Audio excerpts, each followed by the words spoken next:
ലൈബ്രറിയിൽ നിന്നെടുത്ത ഒരു പുസ്തകം തിരിച്ചു കൊടുക്കാൻ എത്ര വൈകാറുണ്ട്? ഒരാഴ്ചയോ ഒരു മാസമോ അല്ലെങ്കിൽ ഒരു വർഷമോ? പക്ഷേ ഓസ്ട്രേലിയയിൽ ഒരു പുസ്തകം ലൈബ്രറിയിലേക്ക് തിരിച്ചെത്താൻ എടുത്തത് 150 വർഷമാണ്. വൈകിയതിന് കണക്കാക്കിയ പിഴയോ ഏകദേശം 19 ലക്ഷം രൂപയും. എന്താണ് ഈ വിചിത്ര സംഭവം? എങ്ങനെയാണ് ഒരു പുസ്തകം 1.5 നൂറ്റാണ്ടോളം അപ്രത്യക്ഷമായത്? പരിശോധിക്കാം. സ്വാഗതം ഇൻഡെപ്തിലേക്ക്.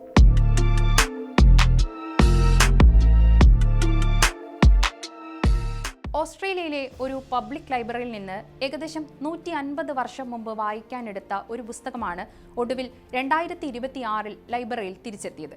1858 പ്രസിദ്ധീകരിച്ച ആന്റിക്വിസ് ഓഫ് എഥൻസ് എന്ന പുസ്തകമാണ് ഈ വിചിത്ര സംഭവത്തിലെ കേന്ദ്ര കഥാപാത്രം. ന്യൂ സൗത്ത് വെയിൽസിലെ കിയാര ലൈബ്രറിയിലാണ് ഇത്തരമൊരു അപൂർവമായ സംഭവം അരങ്ങേറിയത്. ഒരു പഴയ വീട് നവീകരിക്കുന്നതിനിടെയാണ് പുസ്തകം കണ്ടെത്തിയത്. വർഷങ്ങളായി സീൽ ചെയ്ത് അടച്ചിരുന്ന പവർ പ്ലേസിനുള്ളിലായിരുന്നു അത്.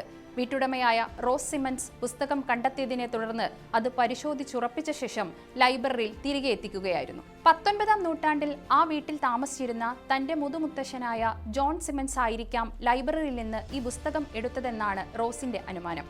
എന്നാൽ അത് സ്ഥിരീകരിക്കാൻ തെളിവുകളൊന്നുമില്ല. കാരണം അന്നത്തെ വായനക്കാരുടെ രജിസ്റ്റർ ഉൾപ്പെടെയുള്ള രേഖകൾ ലൈബ്രറിയിൽ നിന്ന് കാലക്രമേണ നഷ്ടമായിരിക്കുന്നു.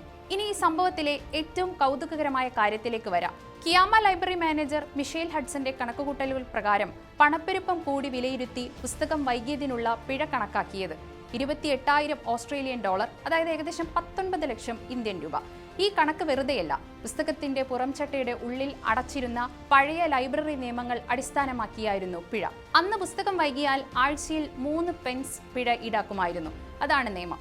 1872 ലൈബ്രറി ആരംഭിച്ച കാലത്തെ ആ നിയമം ഇന്നത്തെ മൂല്യത്തിലേക്ക് മാറ്റിയാണ് പിഴ കണക്കാക്കിയത്. പക്ഷേ ഇവിടെ ആരും ആ പണം പിഴ അടക്കേണ്ടി വരില്ല. കാരണം അന്ന് പുസ്തകം എടുത്തത് ആരാണെന്നറിയുന്നതിനെ സംബന്ധിച്ചുള്ള രേഖകളൊന്നും ലൈബ്രറിയിലില്ല. ഇതിനു പുറമെ ഇന്ന് ആ ലൈബ്രറിയിൽ അത്തരത്തിലുള്ള പിഴ സംവിധാനവും നിലവിലില്ല.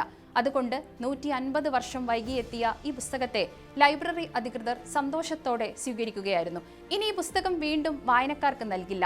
കാലപ്പഴക്കവും ചരിത്ര പ്രാധാന്യവും കണക്കിലെടുത്ത് ഇനി അത് ലൈബ്രറിയുടെ ചരിത്രത്തിന്റെ ഭാഗമായിരിക്കും.